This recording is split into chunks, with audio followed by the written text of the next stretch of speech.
So this video, I kind of want to showcase one specific item on my 2017 Mustang.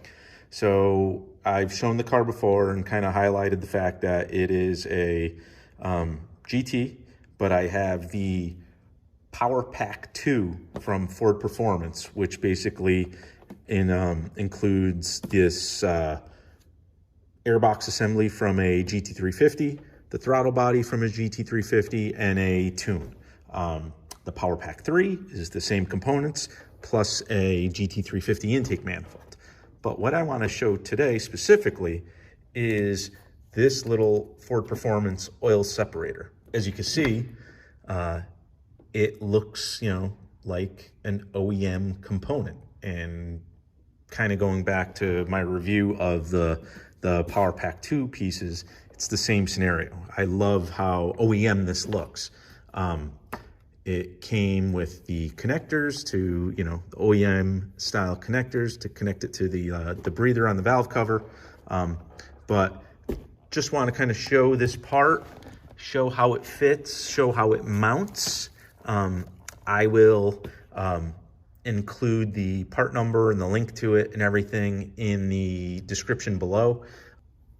It just mounts here to using these little pins, like almost like the plastic pins you'd see, mounting other trim and components like that.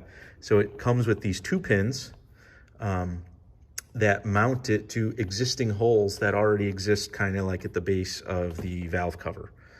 One thing that's interesting about this specific part is if you look on the Ford Performance website and in the catalog, it cites that this oil separator does not fit when you're running the Power Pack 2 parts, I guess the throttle body.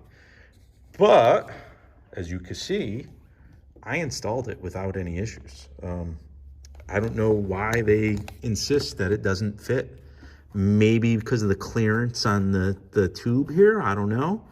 But I don't know, it fit for me. So I don't know exactly what Ford is saying when they're citing that this does not work in conjunction with the Power Pack 2.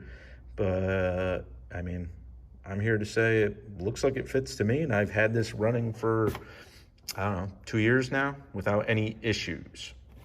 So what I am going to show is how to remove this and empty it. So as I mentioned, the separator is really just held on by these two plastic pins, or kind of like clips. So to remove them, just get a little pry tool under here and pop one out. As you can see, I popped it up. I'm gonna come in after this other one and pop it up. So now it should come right up. The lines here are just using OEM style Ford connectors. So you just push on the little, the gray inner ring here, and out they come. And same thing, I will do this one right from the breather. So I'm just gonna expand the gray clip, and now the whole assembly comes right up. So here's a closer look at the profile of the part. That was the top. So you can see how deep it is. So there's a decent amount of volume in here to store, oil and whatever condensation. Here are the hoses, again, all using kind of OEM style connectors. And then the last piece I kind of just wanted to show up close were these clips. So these two clips are how it mounts to the valve cover. My one knock on this is after a couple of years and removing it and installing it, the clips start stretching, right? They don't want to go back. So it becomes difficult to put them back into the holes. And you can see this one actually cracked right here. It's separated.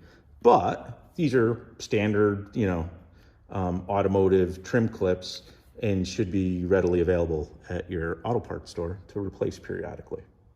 Looking at the mounting points, you can see this, but it's just, again, these two holes, which were, just already there as part of the valve cover, 1 and 2, okay? But the way I just do it when I'm doing an oil change, I take my part here. I actually remove this hose here, typically. And again, it's this OEM style connector with the gray. So gray and pull, and then I just dump this. So I remove the hose, and then what I typically do is just, pour this out into whatever you're collecting your waste oil into. I actually emptied this not too long ago, so that's not like the full contents from in between oil changes.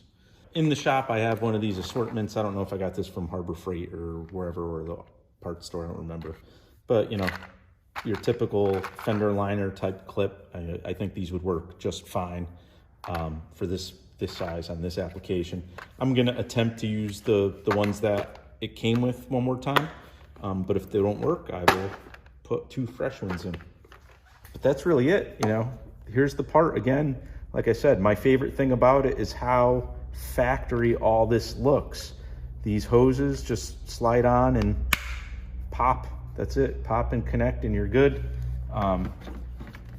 It fits right in. Again, lines up with these two holes on the valve cover. The clip goes in one, into the hole, both in, and then you just push the pins all the way in to expand it and make it grab. And again, just onto the breather there. And then this hose that comes off of the intake manifold onto the top half. And again, watch, you can hear the connector pop when it's in correctly. Boom. So that's really all there is to it. It's mounted back up. I empty it, like I said, every oil change. And I'm just a big fan of all these components just because they look like they belong there under this hood. All the factory connectors and just the style of everything. And as I mentioned, it fits. I don't know why. I've seen conflicting reports that it does not fit with this when this throttle body is installed, but I haven't had any issues. I do not have the engine cover on, but the only reason I don't have the engine cover on is because I guess technically to run the engine cover with the Power Pack 2, you need to make a little notch in the cover for, I believe it was this hose. And I just didn't feel like doing that. But it had nothing to do with the oil separator. The cover's not on because of this hose that goes to the intake. That's it for tonight. Like this video, subscribe to this channel, and I will keep on producing content regarding this Mustang and a bunch of my other project cars.